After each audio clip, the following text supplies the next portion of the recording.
Well, thank you all very much for coming. I want to welcome you to the 2014 General Election Candidate Forum. Thank you especially for coming out on such a dark and stormy night, a night that you would only hear about in a parody of Victorian-era literature. But we do appreciate you being here. My name is Tony Brown. I'm the moderator for this event tonight. And the first thing I want to do is sort of a exercise for the group to do. We're going to get to know each other. I want everybody to take out your cell phones. I want you to show it to your neighbor. Okay? Show them your cell phone. And then I want you to show them how you turn your cell phone off. Okay? There's no Royals game tonight to keep track of. Other events in the world, we'll wait. Everybody has got their cell phone off or muted so that won't disturb us during the next few minutes. I need to take care of a couple of housekeeping things first of all. If you need a restroom, they are in the back to the left and to the right, the men's to the left, the women's to the right. If for whatever reason there is an emergency, the storm kicks up, we will ask you to go to the area in the building that is designated for a storm shelter. We plan on being here for about an hour and a half or so tonight, and I'm going to try to keep things moving. We have several candidates here who do not have opponents here at the forum, but I'm going to give them time to be able to tell you all who they are and to be able to answer a few questions. If you have questions for any of these candidates that are up here tonight, there are papers out there circulating. I have prepared some questions, but I would much rather ask the questions that you have as opposed to the ones that I anticipated that you might have. For each one of the candidates, when you start off, we're going to give you a couple of minutes for an opening statement, and in the opening statement, I would like for you to introduce yourself to the voters in the audience and also describe your motivation for running for office, your qualifications for the office that you seek, and issues that you would like to address should you be elected. It's a lot to cram into 2 minutes, but there will be opportunities for follow-up on that after you make your opening statement. The first candidate we have here tonight is a candidate for the United States House of Representatives, 2nd Congressional District, Margie Wakefield. So, Margie, I'm going to give you 2 minutes to make an opening statement. Thank you. Thank you for inviting me to speak with you today. My name is Margie Wakefield, and I'm running to represent you in the United States House of Representatives. You know, I've been asked many times, what's the first thing that you're going to do when you get to Washington? And in fact, I was asked that question just this morning on a radio show, and I told the host, on day one, I'm going to be pushing to be placed on the House Agriculture Committee. You know, Kansas has had a representative on that committee each congressional session since its beginning until now. And that's wrong. But I want to change that, and I will be on the House Agriculture Committee. And when I'm on that committee, I'll be able to give the farmers in Ottawa and Franklin County and all across the 2nd Congressional District a voice in the construction of the farm policies that are so critical to farmers' lives. My opponent voted against the 2014 Farm Bill. She voted for the Ryan budget, which would cut $23 billion from crop insurance. And she's obstructing responsible immigration reform and incentives for renewable energy. She's not fighting for farmers in Kansas, and because she's not on the Ag Committee, she's really just standing on the sidelines. We need a congressman here that actively works for you. And I'm running for Congress because I believe that the gridlock and the dysfunction in Washington isn't working for us, and it won't work for our children's future. I've spent 29 years as a family law lawyer in Kansas, and my career has centered on guiding families with polarized divisions toward workable solutions that are in the best interest of all involved. And that's what we need in Congress, a representative. Thanks, Margie. I'm going to change the subject just a little bit because one of the things that's been on all of our minds lately is the situation overseas, especially in Iraq and Syria with the ISIL group. So my question is, do you support the current military operations targeting the Islamic State terrorist group in Iraq and Syria? And what steps would you advocate for addressing current and future terrorist threats to the United States? We have a very serious situation right now overseas, and we have to give this very serious attention whenever we're thinking about putting our military men and women in harm's way. We've got to ask ourselves some serious questions. Are these interventions that we're being asked to take in American self-interest? Does it meet our American values?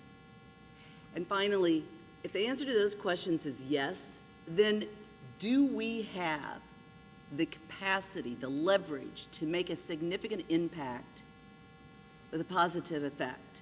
So I think that we always ask those questions. I think that we needed to intervene to the point of the airstrikes. As to taking it anything further, I am not in support of putting American boots on the ground. I believe that the Iraqis and the Syrian moderates need to step up and put their own boots on the ground. Okay, thank you. Margie, this is a question from the audience that I just received. It's pretty straightforward. What is your stand on gun control? I'll give you 90 seconds to respond to that. Well, clearly, I am not in favor of changing the Second Amendment, and I am not for taking anyone's guns away, but I do think that reasonable people agree that we don't want convicted felons or domestic batterers or seriously mentally ill to have guns, and we need to have background checks. Okay, thank you. Another big issue is the Affordable Care Act. Let me ask this. Since being signed into law in March of 2010, the Affordable Care Act has been the target of opponents to reform, defund, or outright repeal the legislation. Do you agree or disagree with the opposition to the ACA, and what, if anything, would you change in the legislation? 90 seconds for that response. Lately, I've been hearing over the airwaves that I heart Obamacare or I love Obamacare. So let's start with, I never said I love Obamacare. What I do like is the fact that we needed to address a broken healthcare system. We needed to make sure that we get rid of pre-existing conditions so that people couldn't get care. And we need to get rid of those lifetime caps for the people that are chronically ill. We need to make sure that we have preventative care for our people. And those are the good things that the Affordable Care Act did. Now, is it perfect? No. We have got to make some constructive solutions to the law. We've got to answer some of the problems that we still have in the healthcare system. We need to cut costs. Why don't we authorize Medicare to negotiate for prescription drug prices and save us all a lot of money? Why don't we make sure that we all know when we go in to get care from a doctor or a hospital that we know what the prices are going to be? We need transparency in our healthcare system. Thank you. Here's another question from the audience, and again, one that's straight out of the news. Should we be sending U.S. troops to Africa to help in the Ebola crisis? 90 seconds. You know, I was very lucky to get to visit with the operation at Forbes Field, our National Guard, which has one of the most amazing medvac systems in the whole world there. That comes out of the Kansas National Guard in Forbes. And they have these amazing pop-up medical centers that can provide all kinds of medical care. We have the ability in the United States to make a humanitarian difference and stop this crisis in its tracks. So I am in support of the United States leading the way at stopping the Ebola crisis. Okay, thank you. Earlier this summer, the news was about immigration.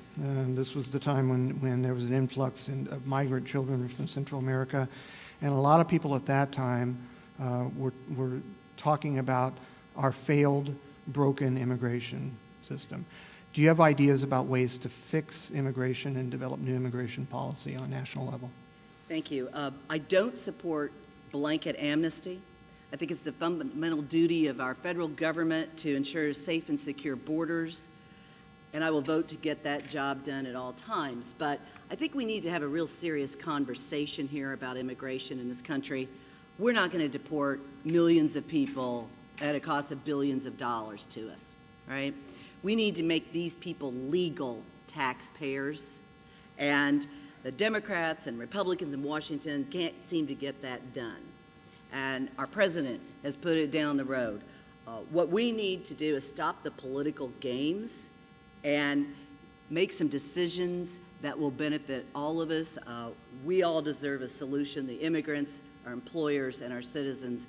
And so let's make undocumented workers legal taxpayers. Thank you. Here's a question on Medicare. And as many of you know, the state of Kansas has voted to enter into a compact where we would take over Medicare from the federal government as sort of a block grant. And so the question is, do you think Kansas should take over the federal Medicare program and just run it through the state? Absolutely not. This would be a disaster.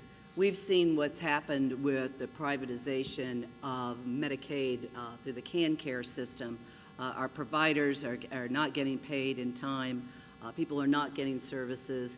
What this will do, if with this compact we're allowed to proceed, would be to put money in the hands of a governor like Sam Brownback, and that is not something that is good for patients or for the people of our state.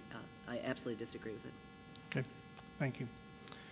I don't see any other questions that have been submitted from the audience. So here's one more question that I came up with, and then we'll have time for a closing statement. It's been popular among some pundits to view any political compromise as somehow giving in to the opposition or not standing up for core principles.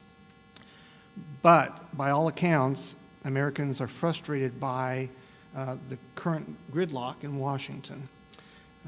So if elected, what would you do to help reduce the dysfunctional environment that currently exists in Washington? Well, I couldn't agree with you more that in Washington it's become this partisan game of, stick it to the other side. It's all about finger pointing and blame, and that's got to stop. As I've traveled across the 2nd Congressional District, which is very diverse, so we've got 25 counties, there's one thing that everybody agrees on, and that's that they want to see their Congress reaching solutions and working with each other. I've spent my whole career, 29 years, working to bring people to the middle and looking for how do we do that? So what are the facts in each situation, and how do you get people to understand that nobody gets 100% of what they want all the time? You've got to compromise. You've got to reach the best solution for all people. One other thing people ask me all the time is, hey, you're a Democrat, so how are you going to work with these Republicans?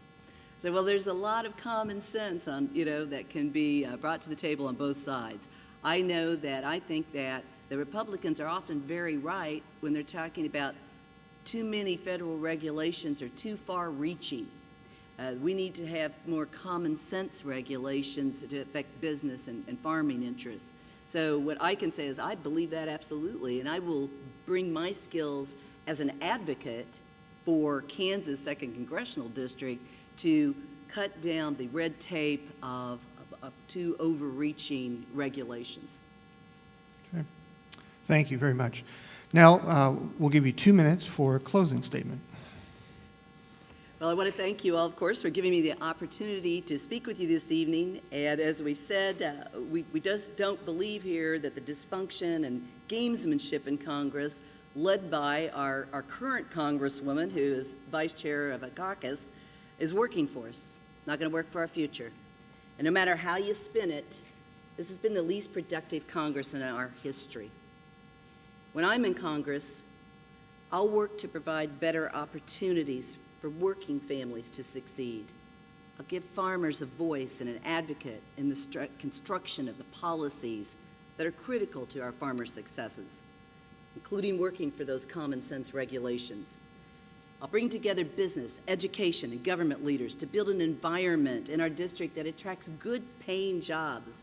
And I'll make a commitment always to public education, to ensure that our students and our teachers have the resources needed to succeed in the classroom.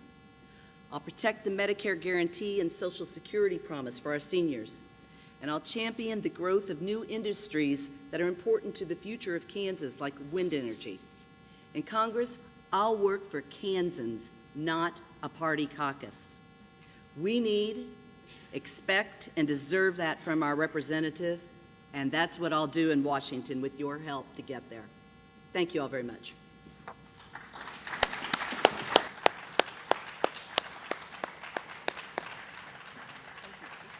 give you 2 minutes to make an opening statement. Ready? Ready. Okay. If you're ready, go. Thank you very much. I'm really pleased to be here tonight. My name is Jean Curtis Schodorf, and I'm running for Secretary of State. You will see two distinct choices, very distinct choices for Secretary of State in the candidates. The first choice is a candidate who wants to continue extremist personal agendas and games that bring shame on all of us. A candidate whose policies and administration have led to over 22,000 Kansans being put on a suspended list and prevented from exercising their right to vote. And a candidate who has played partisan games while in office, embarrassed our state in national media, and jeopardized our election system. But it doesn't have to be that way. There is another choice and a better choice. I'm the daughter of a Marine. I was raised with Kansas values near the family farm in Independence, Kansas, where my brother Bill and I operate the Little House on the Prairie Museum, where Laura lived in 1869 to 1871. I earned my PhD from Wichita State University in communicative disorders. I live in Wichita, and I'm a speech-language pathologist. I have been in elected office for over 25 years, was chosen to be president of the nonpartisan Wichita School Board before serving 12 years in the Kansas Senate. Kansas is at a crossroads today. We can continue on the Chris Kobach path that follows a personal agenda, is fraught with partisan games and mired by the suspension of 22,000 voters. Or you can choose the Jean Schodorf way that will provide common sense solution and respects a full-time commitment to work for you in Kansas, for Kansas. Jean, thank you. He's good. You ended right on time, though. You nailed it. That was good. So, Jean, one of the things you mentioned in your opening statement is a focus of one of my questions, the 22,000 potential Kansas voters who are currently in suspense. What explanation or advice would you give to these persons who are currently in this situation, and what would you do to change it in future elections? I am very concerned about this because 22,000 citizens have had their rights taken away from them. Some can be helped by, some have had mistakes in implementing the law, but there are citizens who will never be able to have their rights restored unless the Secretary of State helps them. I believe that the Secretary of State has the authority to work within the law to help especially senior citizens who have no birth certificate. They were born on a farm in a rural area, and they will never be able to vote if we do not step in. And so within the rules of the law, not breaking the law, but within the law, the Secretary of State has the authority to work with the family and with the voter to help them get registered to vote. And that means putting the burden on the state with no poll taxes, helping these people register to vote through a series of ways. But we have the Secretary of State has the authority to do that. Now, it means that perhaps, yes, show your birth certificate or a passport, but also there are other ways to do this to help a person apply for out-of-state birth certificate, and the state pays it, but the state would do it to help them steer through this difficult way that has happened. But the most important thing is we must help our senior citizens restore their vote again. Okay, thank you. Another current issue related to the Secretary of State's office has to do with voter ID laws. There are voter ID laws across the country that are being litigated in courtrooms with a variety of results. It's sort of a patchwork. Supporters of these laws say they fight election fraud, while opponents suggest these laws suppress voter participation. Do you support the current Kansas voter ID law, and why or why not? Well, I did vote for the voter ID law when I was in the Kansas Senate. And the reason is that I've always been a very strong pro-law enforcement proponent. My record shows that. But when we were promised, what we were promised is a bill that would provide that you would have to provide voter ID, but that all citizens could vote. You wouldn't even know that there was a new law. It would be seamless. And the Motor Vehicles Department would collect all of the certificates, and so all you would have to do is show your driver's license. This law was implemented in the worst way, and it's been government at its worst. So what I have is a plan to improve voter turnout, because we have learned that IDs can suppress the vote, but it doesn't have to be that way. We have to make sure that everyone has a voter ID, an identified voter ID, so that they can vote at the polls. But also, my program is to increase voter registration, increase voter turnout, encourage young people to vote, make sure those senior citizens can vote, help women get registered so that they can vote again. They're having difficulties too. I want to be #1 in the United States. Right now, we are 43rd in the nation for election performance, and that is unacceptable for Kansas and for our freedom. Okay, thank you, Jean. This is a question from the audience, and I'm trying to interpret it correctly. It looks like it is a response to one of your previous responses. So here's the nature of the question. Provisional ballots have broadened the rights to voters that missed qualifications in the past.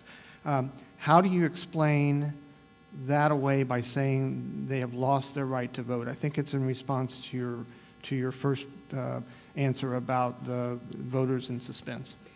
Yes, but many times provisional ballots are not counted. And you have a wonderful election official here, and a county clerk here. You have a great system here. Not everywhere has that.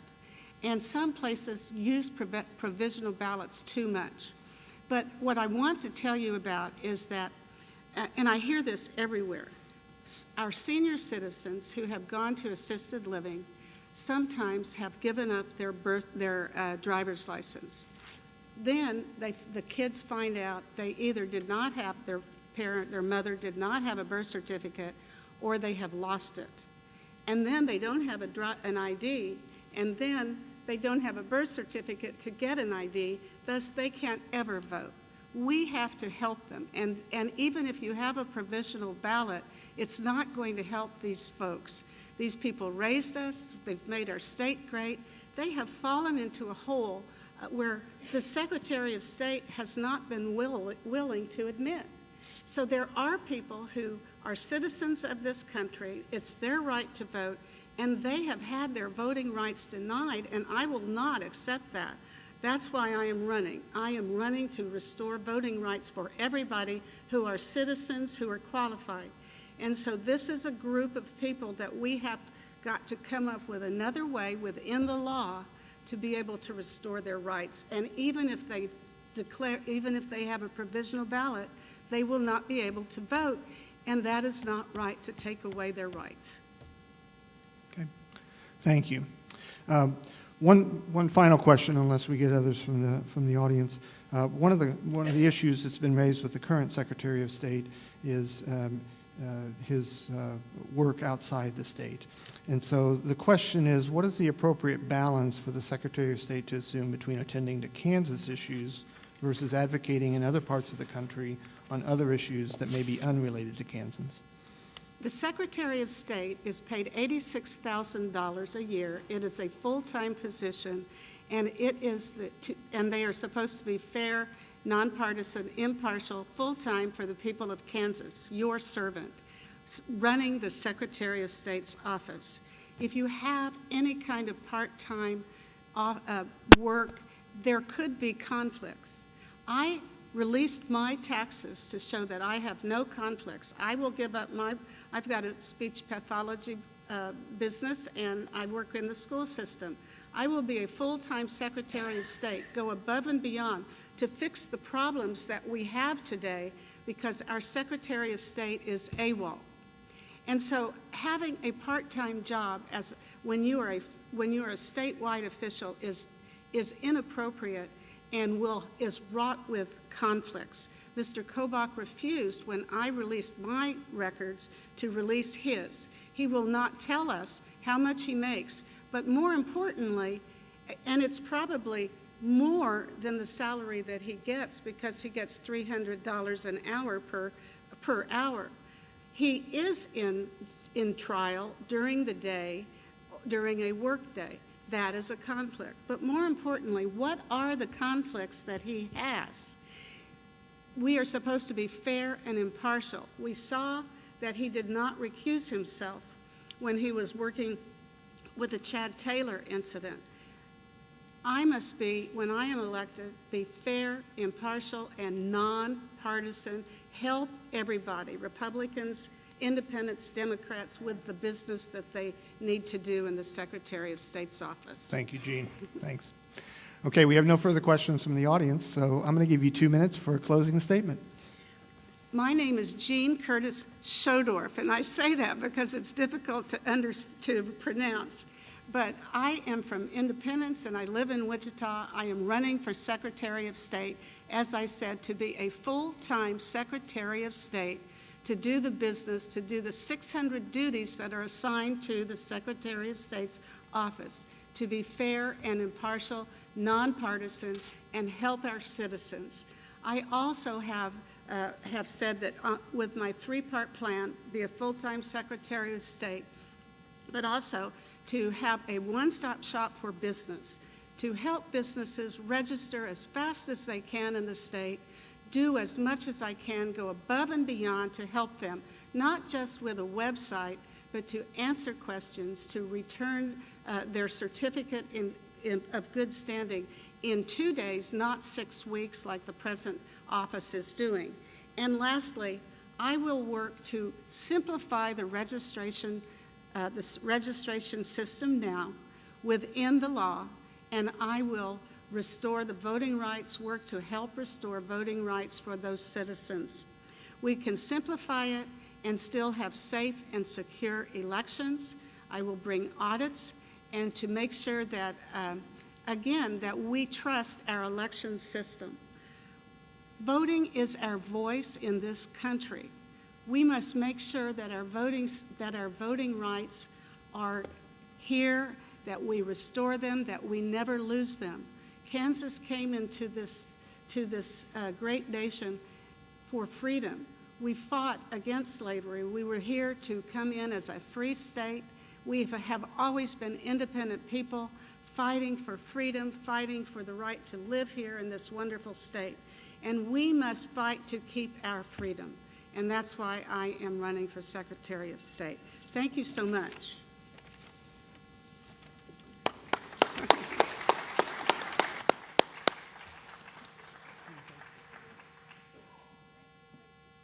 So if you're ready to go ahead and do your opening statement. Hello, I'm Ron Estes, the Kansas State Treasurer running for re-election. Throughout my first term, I remained committed to serving as the state's fiscal hawk to keep a close eye on the Kansas General Fund and seeking opportunities to improve efficiency in our state financial matters. In 2011, I worked with members of the Kansas legislature to implement a public service announcement blackout to ensure that Kansas taxpayer dollars are not used to help anyone's political career. As treasurer and member of the Capers Board of Trustees, I've remained an advocate for keeping the state's promise to its employees through good pension reform. In 2011 and 2012, I worked with the legislature to help structure critical reform changes that were needed for the plan to protect and preserve our retirement payments for beneficiaries. I'm proud to say that as a result, Capers is now on track to become fully funded once again. It will take 20 years to correct the problems that we allowed to build up over a 20-year period, but Capers has turned the corner. Since beginning my term as state treasurer, I've also traveled to all 105 counties to return more than $63 million in unclaimed property to Kansans. I'm proud to share that under my direction, Kansas became the first state in the country to get the U.S. Treasury to return money for unclaimed, mature U.S. savings bond. We've received over $861,000 to date for that program. I've worked to expand low-fee options in the Kansas Learning Quest 529 program and to allow more options for investors to choose from where they can save for their kids' or grandkids' higher education. Thank you. Thank you, Ron. You hit on all the topics that I found out about you today in research. Let's talk about Capers for a moment, because that was one of the promises you made 4 years ago when you ran, and so I'm encouraged to hear that you've made progress on that. You say that it's a 20-year turnaround time frame. What do you say to folks in the Capers system who are going to be retiring sometime before 20 years is up? Are they in good shape? Well, first and foremost, everybody who's a current retiree or a current employee has their pension covered. I mean, the issue is new employees that start with the state or with local governments that would be at risk. In 2000, well, there's several problems that led up to Capers having its issues, going back to the 70s when the local schools were brought in, when they were underfunded, some bad investment decisions in the 1980s. But the real root of the problem was in 1993. The legislature and the governor at the time were given some bad advice, and they implemented some changes that actually put in place an increase in benefits at a faster rate than what contributions were being made for that. What the changes that have been made in 2012 in the legislative session are putting more money into the plan. It's structured the program differently for new employees that are being hired next year. Employees are contributing more if you're a Tier 1 member, like I am. Our contributions are going up from 4% to 6%. Tier 2 members are going to continue to contribute 6%. The state and local governments are going to contribute more money. But we really turned the corner last year through 2013. We reached the low point, if you will, in terms of being only 56% funded. We're now up to almost 60% funded. We've moved up from 49th in the country to 43rd. That's just through 2012. When they get the final 13 numbers out, we're going to move up from that into the 30s. So we've actually made some remarkable progress. But the plan is safe and secure. Thank you. Okay, thanks.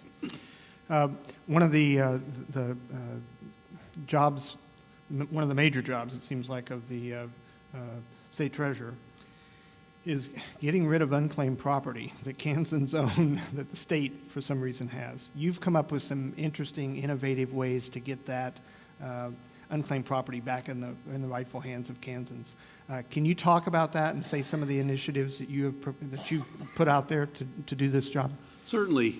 One of the great things as an elected official is being able to return folks and give them their money back. I tease Secretary Jordan, who's the Secretary of Revenue, that he's the bad guy, he collects the taxes, and I'm the good guy that gives the money back. We currently have over $290 million that belongs to Kansans. It comes from utility deposits, comes from insurance refunds, it comes from a safe deposit box or maybe a bank account that parents or grandparents had that their children didn't know about. Our process is to make sure that we get the money back as quickly as possible because we don't want the businesses keeping our individual citizens' money. One of the things we've done is get the law changed so that the Social Security numbers that we have on some of our records is bounced against the Department of Revenue's tax database to get the most current address. We're now returning 30% of our unclaimed property using this new process that wasn't even in existence 3 years ago. We've looked at using the internet and other tools to help make sure that we expedite the return of money and trying to make sure that the process is as seamless as possible so that folks can get their money. Okay, thank you. This is a response to your previous answer on the Capers question, and so this is a bit of a follow-up. What would happen to Capers funding if it's changed to a 401k? Is this something that you're in favor of doing? There's a couple things there. The current benefits called a defined benefit program. The new employees that are starting in 2015 are going into what's called a cash balance program. which is really kind of a hybrid between a defined benefit program where you get a monthly check and a 401k or a defined contribution program where you contribute your money. It goes into an account specifically for you, and you get to take that away. My preference during the work that we did a couple of years ago would have been that we would have had a hybrid program that would have provided maybe the first $10,000 of salary as a defined benefit and an additional amount as a defined contribution. The thing about the difference primarily between a defined benefit and a defined contribution is where does the risk end up? A defined benefit has the risk on the state and on the employer, whereas a defined contribution has a little bit more of a risk on the employee, because the employee's got to make choices on where they invest their money, how that's available for them to use to spend, to have when they retire so that they can spend. So there's some pros and cons to either plan. I personally would have rather had a little bit of a hybrid than what we ended up with, and the end result is that like I said, it's going to take us 20 years to get the program turned around and fully funded, 100% funded, but we're on the way to that. Okay, thank you. If you're reelected for a second term, one of the things that you have suggested you would like to do is to promote financial literacy education in Kansas schools. Tell us a little bit about that, what kind of plans you would have for that, how it would be implemented, and from a person married to a person in the public schools, how it would be funded with limited education funding currently in the state of Kansas. Well, I had the fortune when I was going to high school to be able to take what was called at that time consumer economics class. But basically it was a class that we learned about balancing a checkbook, learned about how to deal with credit cards, how to handle those in payments, learned about loans. If you want to get a house loan, if you want to get a car loan, what's the impact of that in terms of how do you manage your own personal budget. And that's something that we all need in our life as a life skill. And I'm an advocate that we would have that requirement for all high schools, that there'd be a graduation rate or a graduation class required to graduate with that. Some of the school districts are already doing it. In fact, there was a bill passed maybe 8 years ago now that should be implemented within high schools. Some schools are doing it. Wichita, USD 259, has it as a mandatory that you cannot graduate without having a semester of consumer economics. I think it's one of those things, we expect our K through 12 education to prepare our young people for life. And I think this is one of those skills that they need.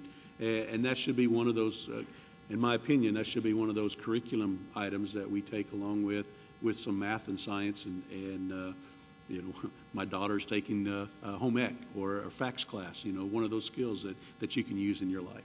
Okay, thank you. I don't see any further questions, and so I'll give you 2 minutes for a closing statement. I appreciate the opportunity to serve as your state treasurer for the last 4 years. Prior to that, I was elected Sedgwick County treasurer, and I was in the middle of my second term when I was elected state treasurer. But before that, I worked in private industry and focused primarily on how do we make our business run efficiently and how do we provide good customer service at a good, efficient process. Those are some of the skills that I wanted to bring both when I was at Sedgwick County Treasurer but also to the State Treasurer's Office. If you reelect me, I will continue to strive for those goals in terms of making our office as efficient as possible. My proven track record within the office and my 21 years of management experience prior to coming into State Treasurer's Office have best prepared me to be the best person for the job. I'm asking for your vote on November 4th, and I will remain committed to helping make the office as efficient as effectively as possible. Thank you.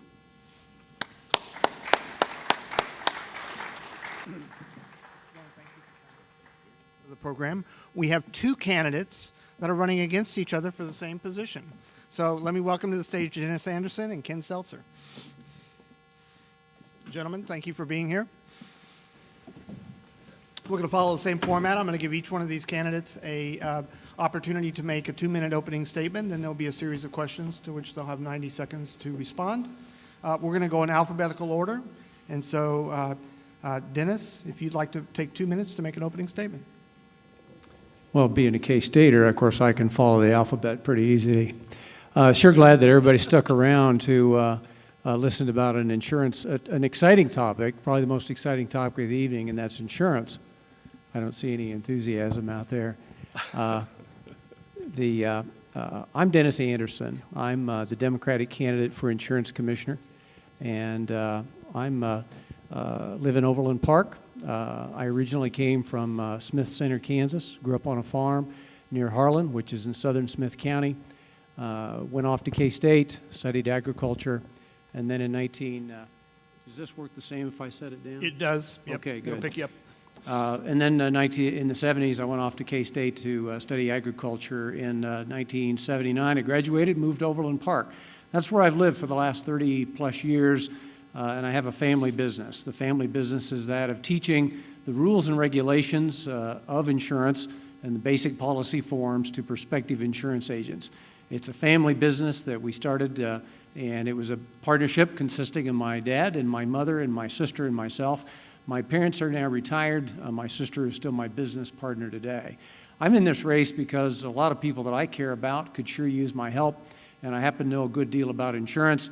And I'm also in this race because I think it's really important that we keep the politics out of the Department of Insurance. Okay. Thank you very much. Ken, 2 minutes. My name is Ken Seltzer. I'm a CPA with 32 years of directly relevant experience. But maybe more important than that, I want you to notice my royal blue tie on tonight. So go Royals. I grew up in rural central Kansas with my family of 6 siblings, so 7 of us altogether.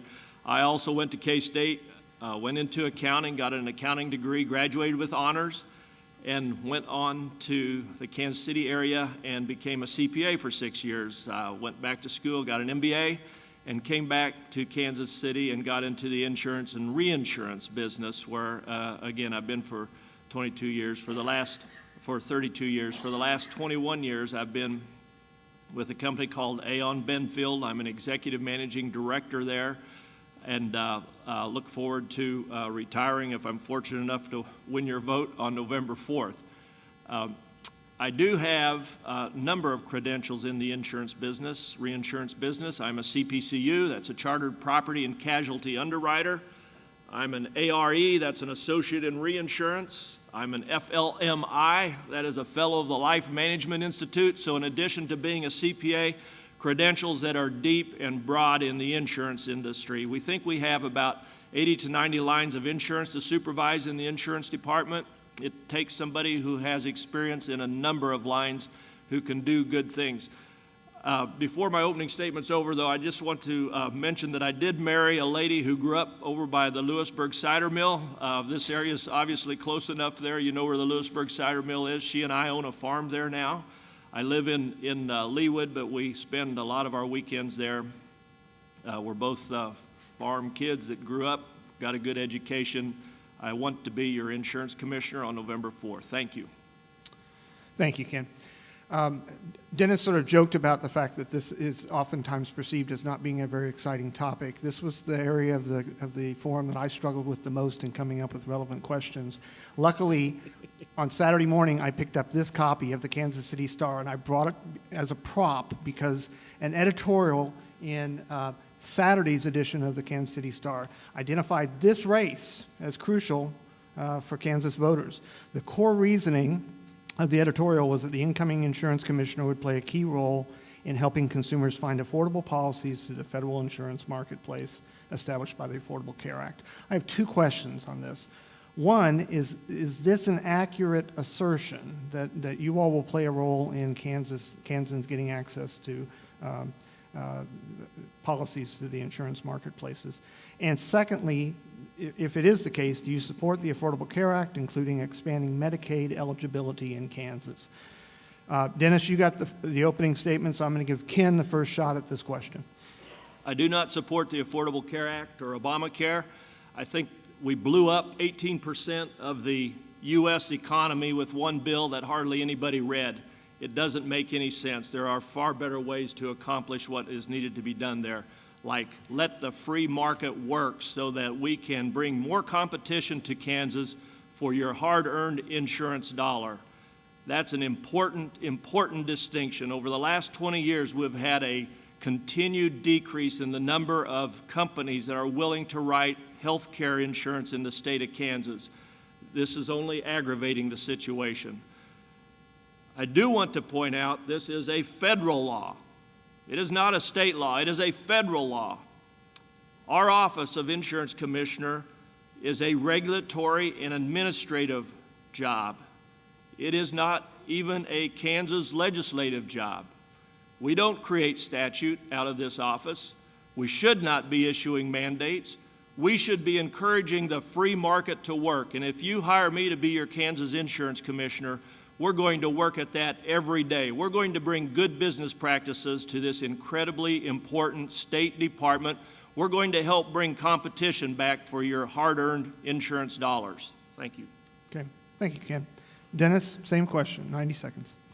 I do support the Affordable Care Act, not because it's perfect. It obviously is not perfect. It's imperfect and has many things that need to be changed and modified. However, and of course it does fall short of accomplishing all that needs to be accomplished. It does, of course, is an attempt to remedy the situation that's plagued us for decades, and that's the cost shifting, from those who don't have insurance to those of us who do, or to our communities, or to the whatever funding mechanism a community has for their rural hospitals and their physicians. It's not perfect, but it's in a move in the right direction. I think that it's unfortunate that we don't expand Medicaid, which is a part of the Affordable Care Act, and that it brings back and would bring back millions of our own tax dollars to the state to help our rural hospitals and our rural communities. It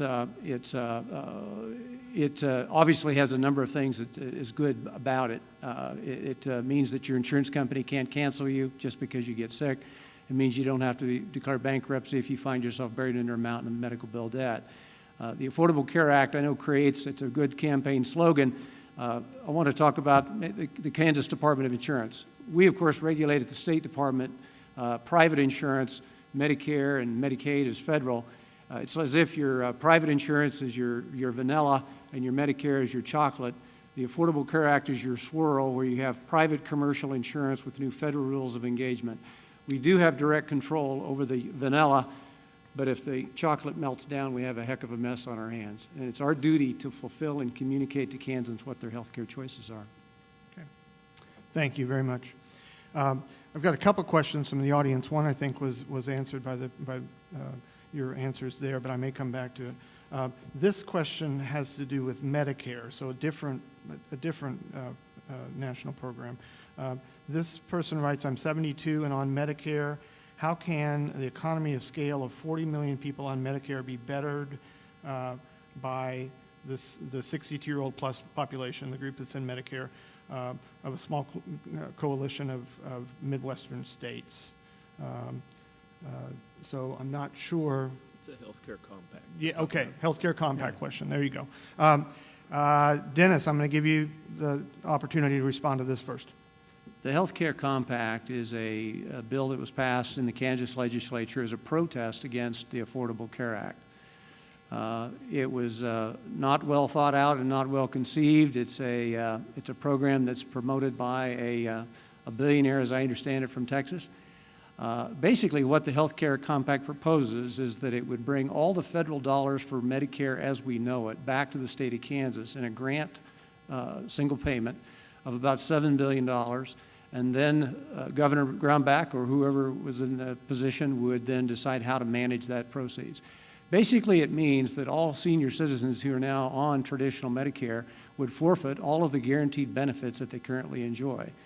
It would also bring the funds back to be managed by a yet-to-be-determined formula.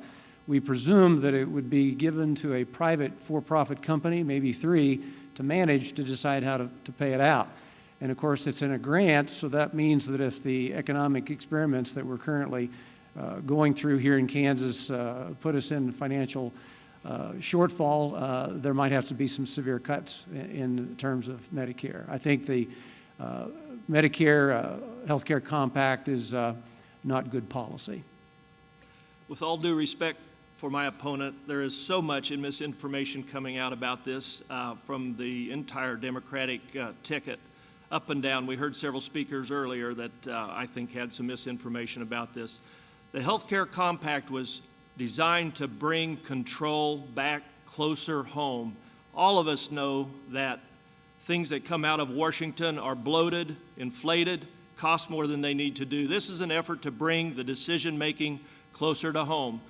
Governor Brownback made it so clear when he signed the Health Compact bill this last spring that Medicare would never be a part of it. Many legislators and senators have agreed that Medicare would never be a part of it.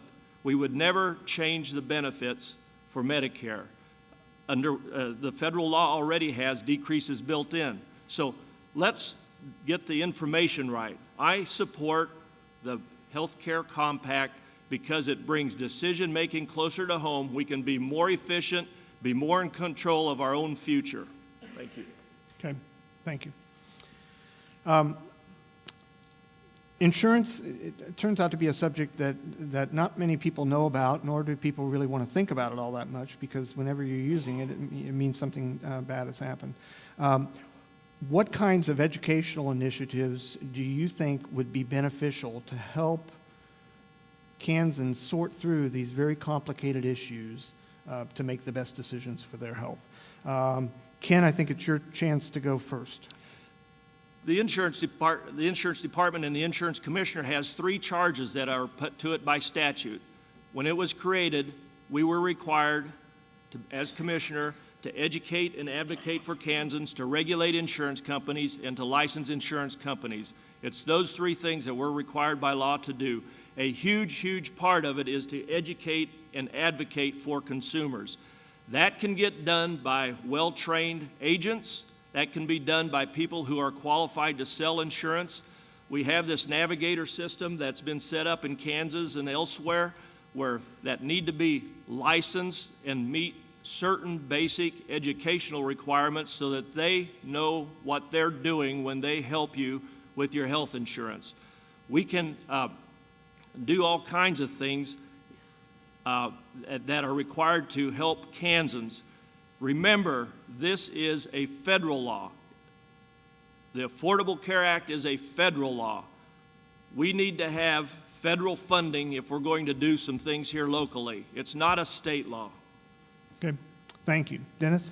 Yes, at the cornerstone of the commissioner's responsibilities is educating Kansans and protecting Kansans, being a watchdog and a protector of Kansans when they feel like in relationship to their insurance transactions they're either underserved or not being served.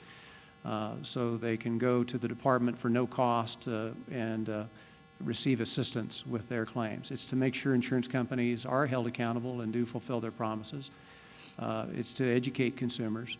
One of the things I'd like to propose, or I'm planning on doing in the first year after the initial legislative session goes through, is to travel to each county seat and have insurance town hall meetings to have consumers and agents come in and talk personally about what kind of experiences they've had with regard to insurance transactions, whether it be health or life or property or casualty, because while there's a lot of time spent talking on the Affordable Care Act, obviously insurance permeates all parts of our lives, whether it's our property or our homes, the cars we drove here in tonight, the home we'll sleep in tonight, the business that we left and locked up when we left work today. And so it permeates all of our life, and it's important that the insurance transactions work as they were intended, and that is that they're there when we need them the most, when unfortunate things happen. Okay, thank you. That does touch on my last question, and if there are no other questions from the audience, this will be the last one, and then closing statements. The insurance commissioner is viewed as sort of a bureaucratic job, and very much like the insurance that you would use from an agent. When things happen or when you have issues, you want the person to just be competent and help you work through the insurance labyrinth. I want each one of you to take 90 seconds to make the case that you're the most capable person to do this highly nonpartisan bureaucratic job in the state. Dennis, you go first. Well, the Department of Insurance employs about 120 people. There's a budget of about $30 million, and I think the last number, don't hold me to this statistic, it brings in about $180-some million a year in premium taxes and other fees for the state general fund. I guess I'll just say it on three things. I've spent 30 years in the insurance training business, teaching agents, prospective agents across the country, not just in Kansas, but all over the country, about insurance, how insurance is supposed to work. Secondly, I'm a business owner. We have 35 full-time employees and about 200 part-time instructors across the United States. So I've been an employer and run a small family business for over 30 years. Third thing is I'm a family guy. My family business, some people ask, well, how can you run a family business with your mother, father, and sister for 30 years? They question they can even get their in-laws together for Thanksgiving and not have a disagreement. And you just get in a room and a conference room table and you work those issues out. And it's a matter of compromise and recognizing that we're all in this together. So that's kind of my background and how I approach things.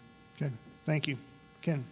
This is a highly technical job. We're only one of 11 states that actually elects its insurance commissioner. Most states think that it takes a technician to do the job well, and so most states appoint their insurance commissioner.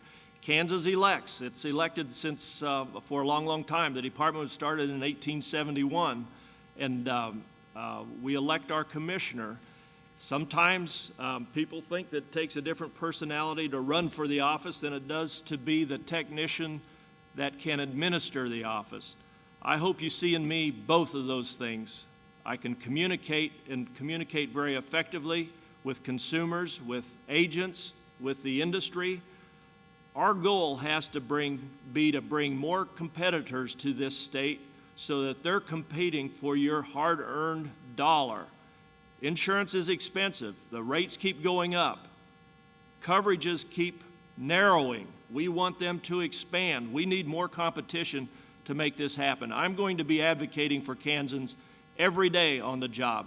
We're going to figure out how to be more responsive, more innovative, more productive, and more efficient with the hard-earned insurance dollars that come in and the premium taxes that fund us. So thank you. Okay. Ken, thank you very much. All right, time for closing statements, gentlemen. If you've got anything to add, you've got 2 minutes. Ken, I'm going to let you go first. Again, I'm Ken Seltzer. I'm a CPA. I've got 32 years of directly relevant experience. I've got credentials that go across the spectrum in insurance. We're going to be working hard every day to advocate for Kansans and do whatever we possibly can to create a more competitive playing field here. We have issues in so many lines of business. Long-term care insurance premiums are going up like a skyrocket, and that needs to have focus on by the insurance commissioner. Homeowners is hard to get in some places of this state because of the hailstorms and windstorms. We need to bring more competition to that line of business. Healthcare, we've talked about tonight, has huge issues. We need an insurance commissioner who can address all of them, who has the technical background, who can deliver for Kansans and communicate with Kansans and advocate for Kansans on a regular basis. I look forward to your vote on November 1st, and if you have trouble remembering my name, remember KS for KS, Ken Seltzer for Kansas. It all works. If you need some humor to go with it, I had an older brother named Bob. He had to move to Alaska because BS for KS wasn't going to work. I want you to remember KS for KS. Thank you. Thanks, Ken. Dennis, 2 minutes. I think the most important role of the Department of Insurance is consumer protection, being a watchdog for Kansans, making sure that insurance companies fulfill their promises, making sure that companies are held accountable, guarding against the health care compact and the privatization of Medicare in the state, and being a spokesman, an advocate for that. Even though it's beyond the reach and direct control of the department, I think we need to advocate for what we think are good policies and good ideas. I think we sometimes in this political arena, we get all messed up into politics and pointing fingers. And I don't understand the protest against the, for example, when you think of it as an example, protest against the Affordable Care Act, why in some are against the expansion of Medicaid, which would bring millions of our dollars back to the state and help people that are in desperate need for some medical care, as opposed to feeding their families. So we're we're against the expansion of Medicaid, but we're for the expansion of Medicare. You know, it seems to me that we get into the political finger pointing, and what we ought to be about is just taking care of Kansans, taking care of our property, taking care of our families, taking care of our livelihood, and look after each other. I'm Dennis Anderson. I'd appreciate your vote and support on November 4th. Thank you. Give these gentlemen a hand. So next we're going to have the candidates for the Kansas House of Representatives come up. We've got two different races, and we're going to do all of these at the same time. Once they get up here, I will explain who's running against who and for what seats. So gentlemen, if you want to come up and take your positions. Cleon, if it's okay, we're going to stick you in the middle. Kevin Jones, at the far end, is the current representative for the 5th District, which covers Wellsville and then goes down the eastern side of Franklin County down to Garnett. And then Cleon Rickel is his challenger there in the middle for the 5th District seat. So I'm going to have them answer the same questions and rotate the order in which they go, but I'm going to let Blaine go first in making a 2-minute opening statement. Thank you, Tony, and I want to thank the Ottawa Chamber of Commerce and their Legislative Action Committee for hosting the forum tonight. Thank you to all of you diehards who came out tonight in the rain. I suspect if the Royals had been playing tonight, the crowd might have been even half this size. So thank you all for making it out this evening. I have been serving in the Kansas legislature for 2 years as a representative for the newly formed 59th District. We were formed in the heat and fallout of the redistricting battle 2 years ago, and Ottawa obtained its own legislative seat for the first time in what had been a decade. I was privileged to be the first Franklin County to serve in the Kansas legislature in about 20 years here. It's been an honor and a privilege to represent you as a Republican first candidate and a nominee and then ultimately representative. I've worked hard on children's issues and criminal justice issues. I serve on the House Judiciary Committee, the House Corrections and Juvenile Justice Oversight Committee, and the House Utilities Committee.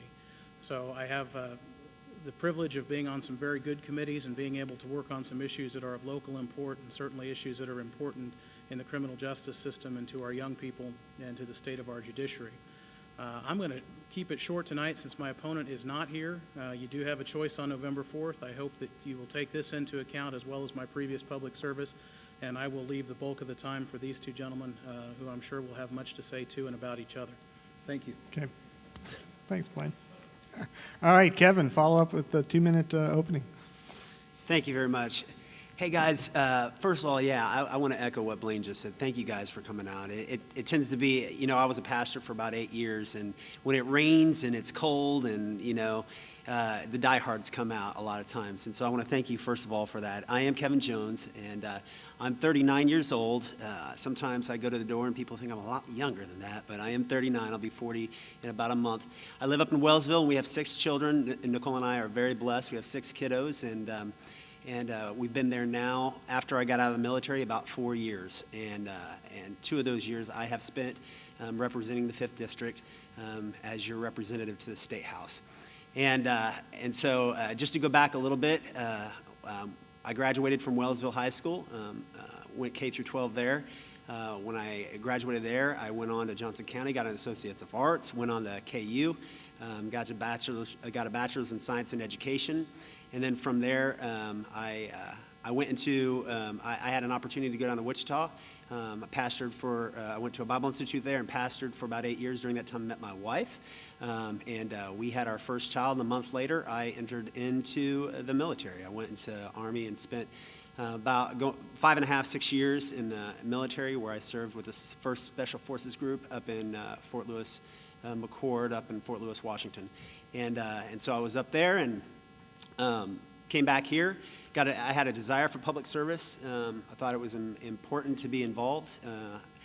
Asked by local legislators or local officials to be on the Planning Commission, which I was, or I am, and also the school board, and then asked by local officials to run for a state, which I did. And I am very thankful, and I look forward to answering your questions tonight. Thank you very much. Okay, thank you, Kevin. Kevin's being challenged by Cleon Rickel. So Cleon, 2 minutes for an opening statement.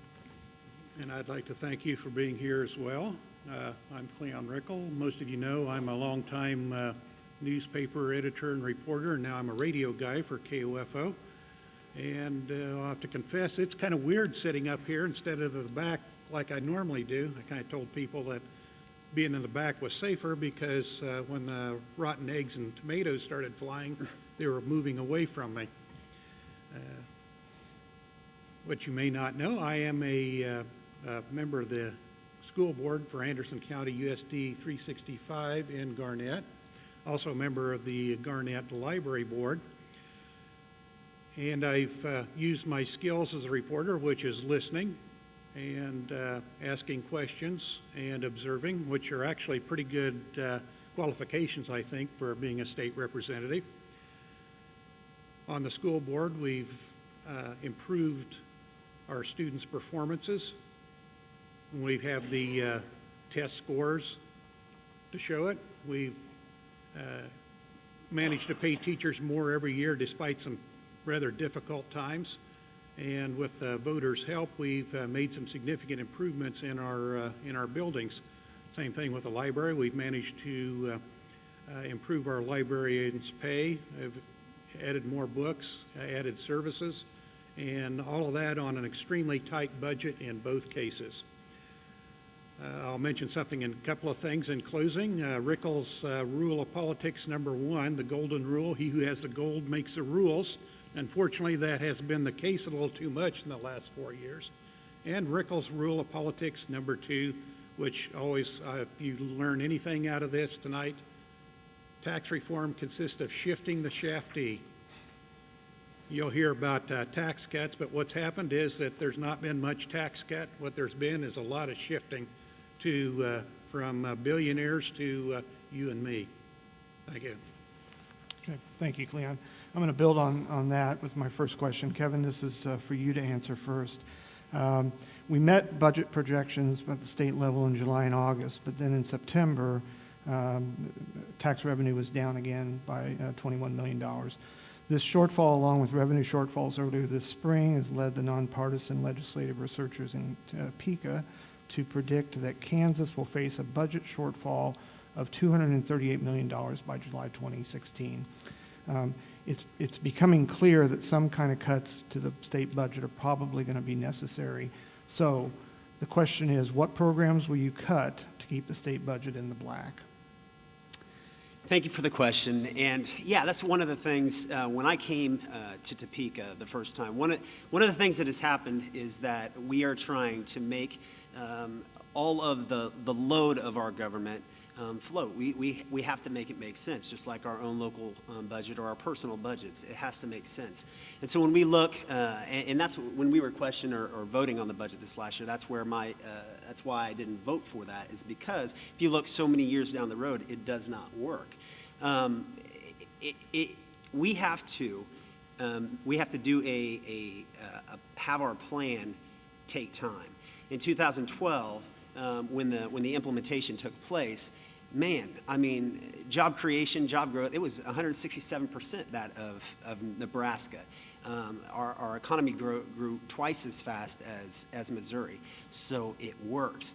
The trouble is that when it's so fresh, it's going to take some time. And so I believe we're going in the right direction, and I look forward to seeing how good it's going to work in the future. The trouble is that as we look at it right now, like we did this past year, it doesn't make sense when you're 5 years down the road or 10 years down the road. It doesn't make sense, and so we can't base our future on it unless it's for sure. And so there were some mistakes made. The budget is basically trailing by those mistakes, and so that hopefully is what we'll continue to as the economy and all these tax incentives are working, that we will be able to make everything work. So. Okay. We're going to move right down the road. Cleon, same question. If we don't have the money, what's your priority for cutting programs? I don't know if I really want to answer that. Being on the school board, I've gone through that. And your figure, by the way, I have, whenever I need to feel depressed, I will read a blog. It's called kansasbudget.com by Dwayne Goosen, who's the go-to guy on budgets. And his projections is not 250 million, but more like $600 million. In other words, we're looking at a financial and budgetary train wreck. I can tell you what happened with the last time that we had the similar train wreck. Schools are going to get whacked. In fact, some of the projections I've seen, there'll be about $200 million from transportation that will probably disappear, $150 million from school. And I can tell you, it's not pleasant laying off people when you're on a school board. We didn't lay off teachers, but we had to lay off other people. And some of that other from mental health will have to get cut. That still leaves probably about $80 to $1 million and $100 million. And that's what I call the Tinkerbell budget. Tinkerbell is going to come down, spread the magic dust, and plow the snow when the blizzards hit. They'll teach the kids when the teachers are laid off. And hopefully Tinkerbell will get here, but I doubt it. Okay, thank you, Cleon. Blaine, same question. I think I might have wanted to stay home with my opponent tonight. What programs are you going to cut? There's a sure way to upset people. I wish I had the magic bullet for how we're going to balance this budget. The reality is if the system doesn't work on individual legislators going to Topeka with an idea, I'm going to cut this program or that program. The governor will submit his budget, whoever the governor is in January, and the legislature will respond to that budget. Both the Senate and the House take that base budget and then start making changes and working through their process, and they use their appropriations committees. Because of a rule called PAYGO, the budget that comes out of that appropriations committee is pretty much the budget that's going to be passed or fail with some minor changes. PAYGO simply says you can't change a line item in there and raise spending in any department without cutting a corresponding amount. And so for a floor amendment for the whole House or Senate to debate that and make a change, you have to show both the increase and decrease in another line item, and it's very rare that something like that passes. So for an individual legislator to say, here's my plan to balance the budget, when we are citizen legislators working 4 months out of the year, as you well know, Tony, it's just not something that's usually realistic. I'll tell you that I voted against the last two budgets because both of them contain deficit spending, and if this budget contains deficit spending, I'll vote against it just the same. We need to get out of this habit of spending more than we bring in, and we're losing that revenue. We're not bringing that money in because of the tax cuts that were passed in 2012. KPI, Kansas Policy Institute, is a think tank that many in leadership in the House and Senate highly regard, and their plan is to borrow over several $100 million from KDOT and to see cuts to the CAPERS system in order to balance the budget. And I'm not in favor of those two things. Okay, thank you. So that's half of the budget issue, the falling revenue. Here's the other half. We know that the Kansas Supreme Court has addressed the issue of equity in school finance, but the question of adequacy, whether the state is making suitable provision overall for the financing of public schools, is still before a 3-judge panel. So if that panel rules that the state must increase spending, which is a major portion of the state budget, how do you think the legislature should respond? Specifically, what source of funding should be used to pay for any increased spending that may be ordered by the court? Cleon, I'm going to let you tackle this question first. Thank you. Yeah. I came up with some good ones for you. Yes, you did, yes. Financial train wreck. And I'm assuming, I can kind of guess how the court is going to decide, and it is going to be real unpleasant, and it's going to be expensive, and it's going to be complicated. And we will wish that we have not made the cuts on the income tax that were made, previously. I always believed in the three-legged stool: income taxes, property taxes, and sales taxes. And given the present situation, if we keep this, leave the income taxes continuing to disappear, it's all going to go to the property taxes, or we're going to lay off people, or hopefully Tinkerbell will help us save us. Okay, thank you. Like I say, I really don't have an answer. It's kind of scary. Blaine, you want to take a shot at this? Short answer is the state doesn't have any additional funds if the court would decide that current education funding is inadequate. Public education spending in the state of Kansas makes up over 60% of every dollar spent out of the state general fund, and there simply doesn't exist any more money under the current budget constraints to add to adequacy funding. I believe, based on the Supreme Court's Gannon decision that enumerated the Rose factors, which are factors that come from a case called Rose in the state of Kentucky, that we probably won't see a judgment requiring increased funding for adequacy yet. I mean, you're talking about a complete overhaul of how you judge whether the education system is working, and I think it's going to take some time. I think that the legislature's efforts last year to meet the equalization funding standard probably bought them some additional time with the Supreme Court to work on the adequacy piece, given the new base standards for how we judge whether funding is adequate in Kansas. So shorter answer is we don't have the money if they decide we need to spend more. The long answer is I'm hopeful that we will get some more time to work out whether or not we're truly meeting those adequacy benchmarks, and I think based on test scores and a number of other outcomes, we probably are. Okay, thank you. Kevin, same question. Thank you very much. Yeah, I actually would agree with that. We don't have the money, and I would also agree that my hope is that the adequacy portion would be that it wouldn't be an actual dollar amount that we have to put forward, but that it would be more. One of the things is I've been in the legislature that I really am concerned about is just outcome based on everything, especially with education. And when you're looking at our education system, we've got to know where. Hopefully, how our students are doing, where they end up. We can give them a great K through 12 education. Are they going on to college and getting a higher education? And then how many of those that are going on are graduating? And then how many of those that are graduating are creating businesses and starting jobs here in Kansas, or do they have to go somewhere else to get a job? You know, when I was stationed in Fort Lewis McChord up in Washington, our income was 3 times what it is here. And that could be an inflated market. There's a lot of reasons for that. And obviously you come back home and you have to downgrade. But if students are so in debt, are so, when they get out, when they graduate, we want them to be here in Kansas. And so I don't know that there's a great answer necessarily to paying for it if they give us a dollar amount. My hope is that what we did this past year in putting the money in the schools, that would help. So. Okay, thank you. Let's shift off of this and get to a little bit easier topic. Let's talk about health care in the state of Kansas. Blaine, this is going to be your question to handle first. There's a lot of moving parts here, and they've been touched on in other questions that have been raised tonight. One is, do you favor expanding the state's Medicaid program as allowed under the Affordable Care Act? Another one is, do you believe that we are going to be allowed to set up our own health care compact and take over the federal money that's coming for health care? And would you be in favor of that? Can Kansas handle its own health care house better than the federal government?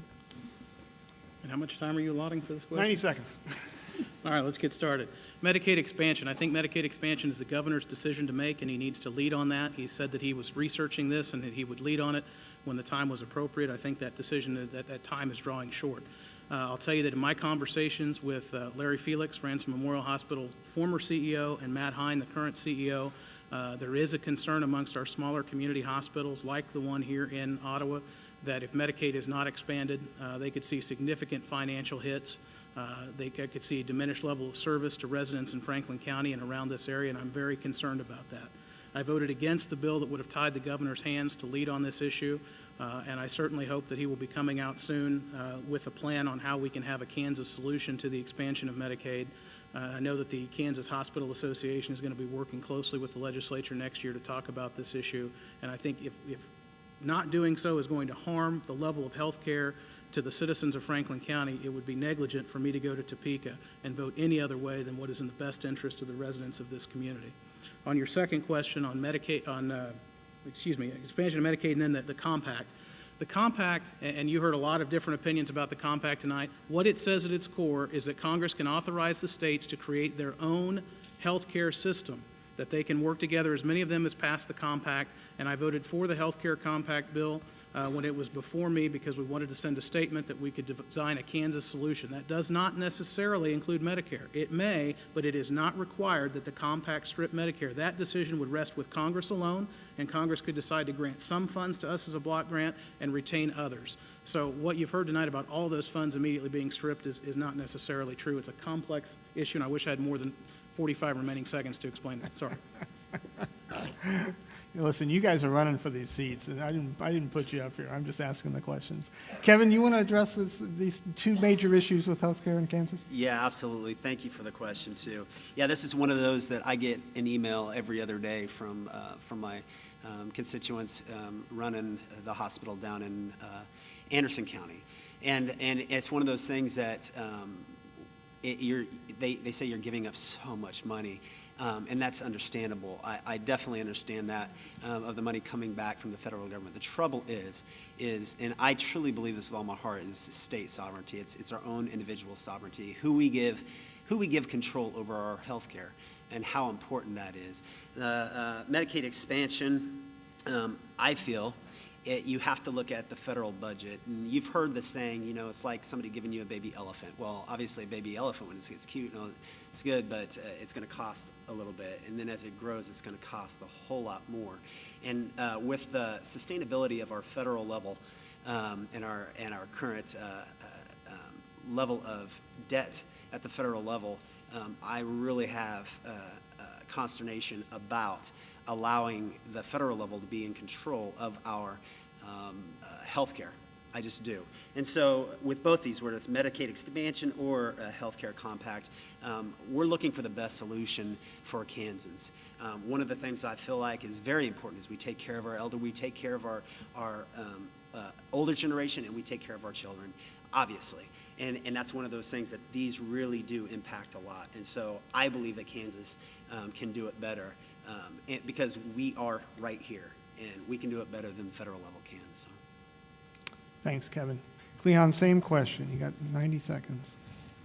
Absolutely, yes. It's a matter of fairness and decency, and I believe if you can help your fellow neighbor, you do it, and there are those people that need that help, and because the federal government's going to give you the money to do it, even better. As far as the health compact, I've kind of read, that's something I'll have to do some more research, but I know there's been a reference to local control. As a school board member, as a reporter, a lot of times when Topeka talks about local control, it's that they're getting ready to dump something that they don't want to do on you, and it's generally unpleasant. And otherwise, local control, when they get to spend the money, we don't hear about local control. And given the present governor's track record for dealing with CanCare, with our budget, of course, with the arts, I don't know if I want to give him the authority to do that. And my question is that if Paul Davis were to be the next governor, would you hear members of the Republican Party hot to trot on the interstate compact? Kansas has been in numerous battles with the federal government to focus on state sovereignty, a phrase that you brought up. Do you believe the supremacy clause of the U.S. Constitution applies to Kansas, or can the state apply what has been termed selective secession and ignore federal guidelines that legislators believe are too burdensome or inappropriate? And the second part of this question is, can this disregard of laws filter down to local levels so that counties and cities have the right to refuse to honor state statutes? 90 seconds. That's, well, wow. Okay, I don't know that I necessarily understand the complete question, but lawlessness is one of those things that is huge right now. It seems like we have to accept everybody no matter what, and I tell you right now, tolerance is not love. But if we have to, if we have laws that are in place, we have to enforce those laws, whether it's at the state level or it's a federal level. We have to. It's at the very basis of our society, I would say. And so to take a law and go, I don't think I'm gonna do this law, I think would be very detrimental. But that all being said, ultimately this comes down to state sovereignty. And when I was growing up, that's one of those things that I really think about, state sovereignty. And then if you go back and look at the original colonies and the history and all the first states that were created, those states were their countries, man. It was theirs. And one of the things that's grown in me is my love for Kansas. We've been stationed all over the United States, and I've been able to travel all over the place. One of the things I missed, without a doubt, was the people of Kansas. And my family lives here, and everybody lives here. So this is where my roots are.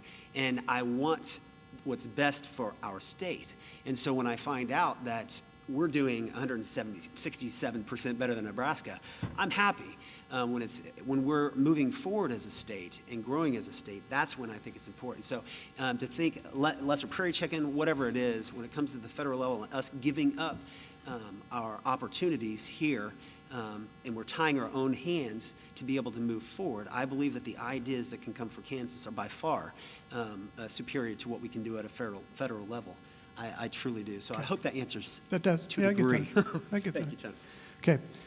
Cleon, the supremacy clause of the Constitution, that's the nature of the question.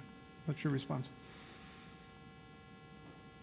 As a reporter, I have a great deal of respect for the U.S. Constitution, and I would not be able to do my job without the U.S. Constitution. And a lot of the people you hear about state sovereignty or whatever, they wouldn't know the Constitution if it kind of walked up and bit them on the ankles.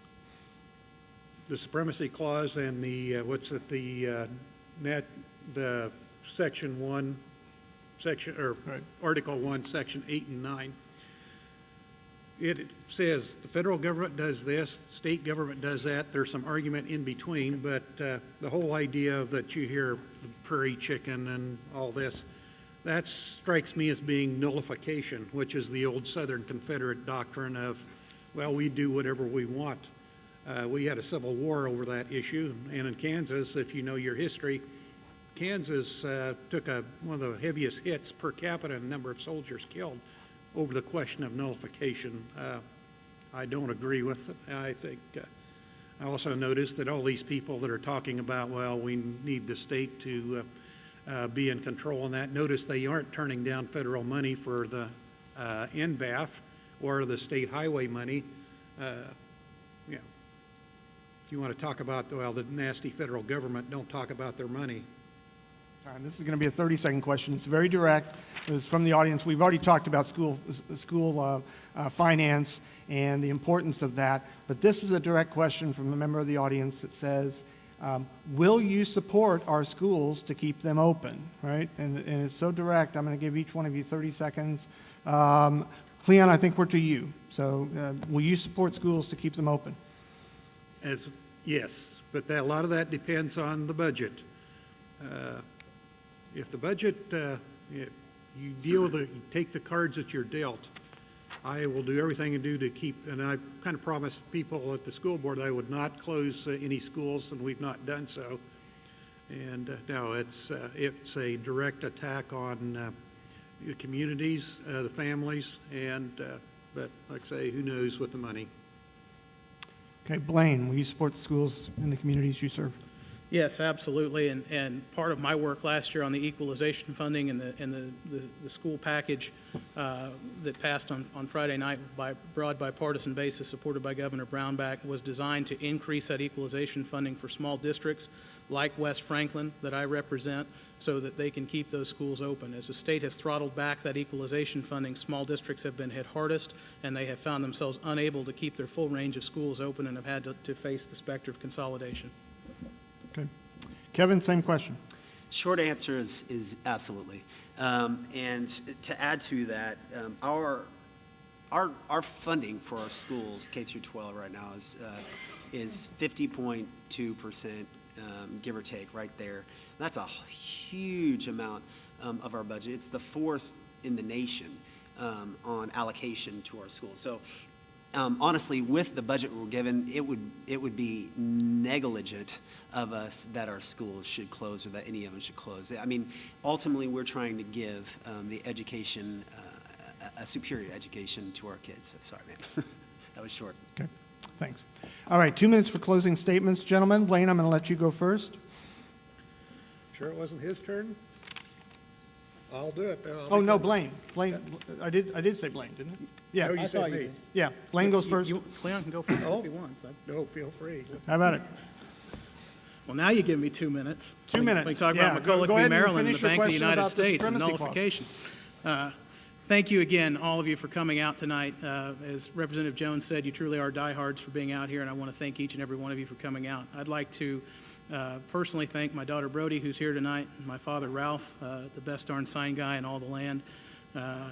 He's gotten to take it a little bit easy in this general election, so I don't want him to get too complacent. But I want to thank each and every one of you for being here and for the opportunity to come and talk with you tonight. This is what our system is all about, the opportunity for you to come out and ask questions of those of us who are seeking public office, to hold us accountable, and to find the answers to the questions that you have. I hope that we've done a good job tonight of answering your questions. And know that my door and phone are always open to any of you who want to call or email and ask a question. I try to respond as quickly as I can, given the pressures of running my own business and having a family. It's not always as fast as I'd like it to be, but bear with me and I'll try to get you responded to. Thank you again, and for the extreme honor of being your representative in Topeka.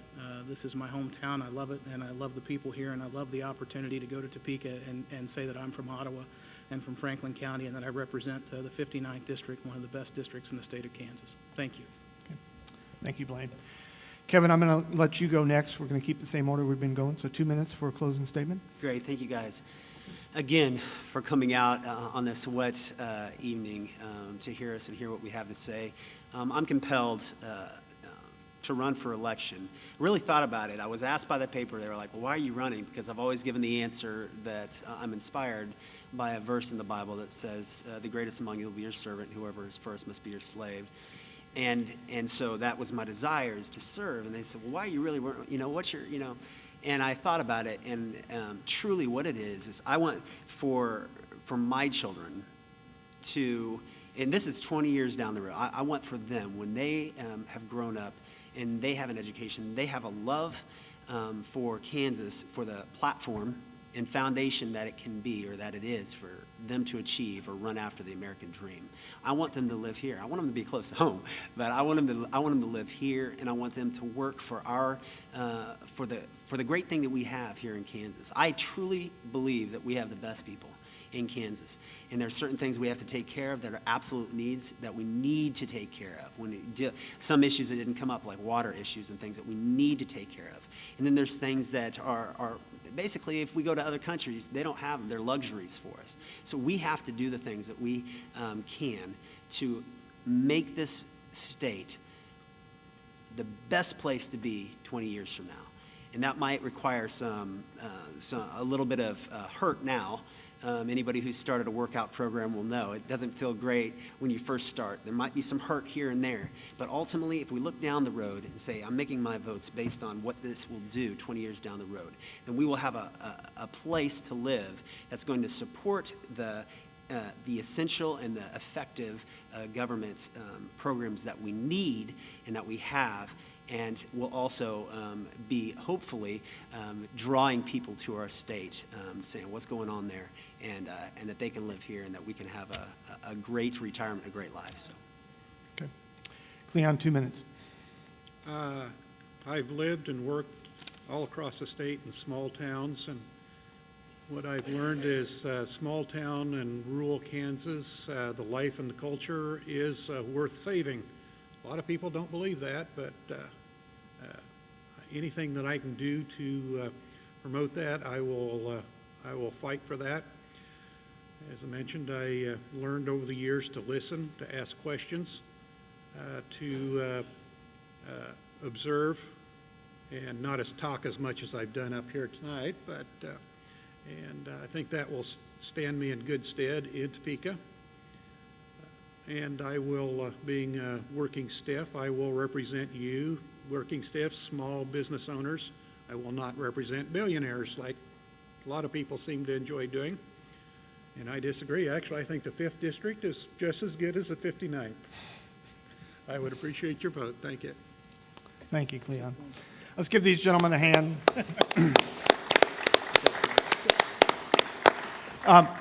We're done with this part of the forum, but don't go anywhere. It wouldn't be October in Kansas if we didn't have extra innings. We've got one more candidate to respond to questions, and so don't leave. We're going to get him up here on stage. Mr. Kodich, 2 minutes for an opening statement. Thank you for coming out tonight. It's cold. Would you have still been here if the Royals were playing tonight? Would you have come out? I would have been here. My name is A.J. Kodich. I'm running for Kansas Attorney General. A little bit about my background. I am a Marine. I went through Parris Island, South Carolina in the summer of 1969. Thereafter, I went to Marine Corps officer training in Quantico, Virginia, and I became a judge advocate in the Marine Corps. I served as a judge advocate for a period of 5 years. Thereafter, I became your lawyer at the Department of Human Resources, which then became the Department of Labor and the Department of Administration. I was the chief attorney for under 7 governors and 13 cabinet secretaries. So I've seen most of state government. I've worked with both political parties, and I think I am a good balance to ensure that the work gets done in an efficient and effective manner. I have defended reorganizations under each governor and each secretary that I've worked for, which involved efficiency. A little bit about my family. I'm married to Linda, and she is in the Kansas Teachers Hall of Fame. I have 5 children, 5 grandchildren, and 2 boxer dogs.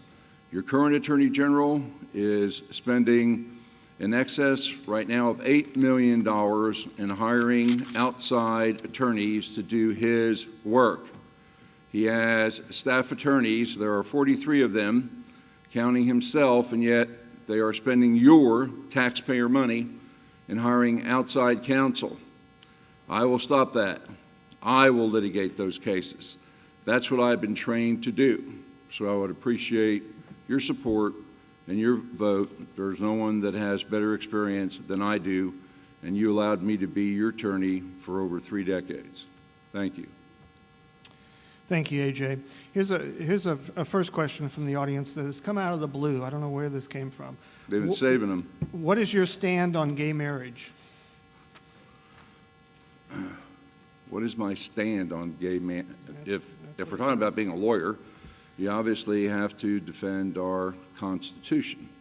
I mean, you take an oath when you become the Attorney General. The oath says that I herein shall affirm and or swear that I will defend the Constitution of the United States and the Constitution of Kansas. And I believe 2005, we voted to have a constitutional amendment, a ban on such marriages. So number one, as your Attorney General, I would have to defend that.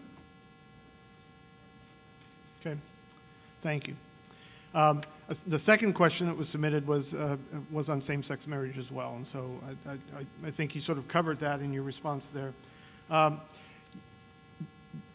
There are plenty of jokes out there about attorneys. You know this. You know that your profession is not one that is perceived as being one of the most popular in the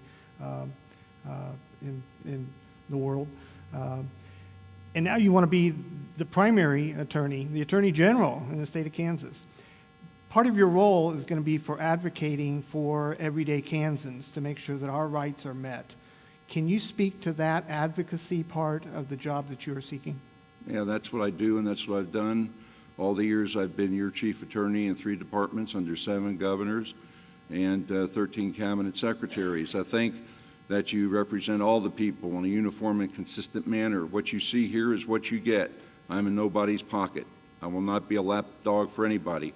I will go to the legislature when they're ready to pass an unconstitutional law and tell them that if they do so, having shown them proof on all 4s of what they're going to do in regard to precedent cases, that what they're about to do is going to be illegal, unconstitutional, I'll tell them I won't defend them, rather than cost you $820,000 to defend something that they know is patently bad. Okay, thank you. That touches on another issue that I have. What's the appropriate balance between standing on principle, and which is often very expensive, and we all know that court cases are not cheap to litigate, and going ahead and litigating, going on with a case? Is there a balance that you can strike between those two? Yeah, I think so.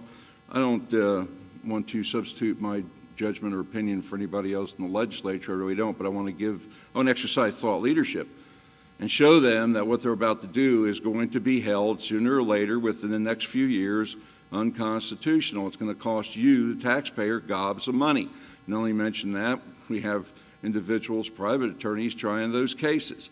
So it comes down to ethics. What's my definition of ethics? One, what do you do when no one's looking? That's number one. And number two, we have laws to protect the individual from society, society from the individual, and the individual from themselves. And hopefully, individuals will listen and most certainly take the appropriate action, what's good for all the people, and the balance that you talk about, the efficiency. You know, you have to do the right thing when no one's looking, and you have to have the courage to do that. You can't be a lapdog. And I have that courage. I'm a Marine. I'll run the hills. When people ask you for opinions, you ought to give them opinions. I know somebody in the audience that's a public official that asked for opinion, never got her opinion. Okay, thank you. I don't see any other questions from the audience about the Attorney General's position. And so if you would like, you've got 2 minutes to make a closing statement. Yeah, I think in the last 2 minutes you probably have figured me out. And that is, I am what I am, and that I will do the right thing for you, the people. I want to be the people's Attorney General. I want to be the people's Attorney General and do the right thing for you to make sure that all Kansas seniors, I would have a special unit for seniors because I think they're being ripped off in great numbers today and we're not taking care of them. And at the same time, I would save you lots of money. The Attorney General's office would prosecute their own cases. We would reduce private attorneys coming in and doing the work of the Attorney General. When you turn on your TV, you will see me standing there, not a Solicitor General. I will be the best Attorney General the state has ever had. That's it. Okay, thank you. Let's Thank give you for AJ a giving me hand. the opportunity. I'll check with my manager, but I'm sure that we did. But thanks, Tony. I appreciate it. Thank you so much.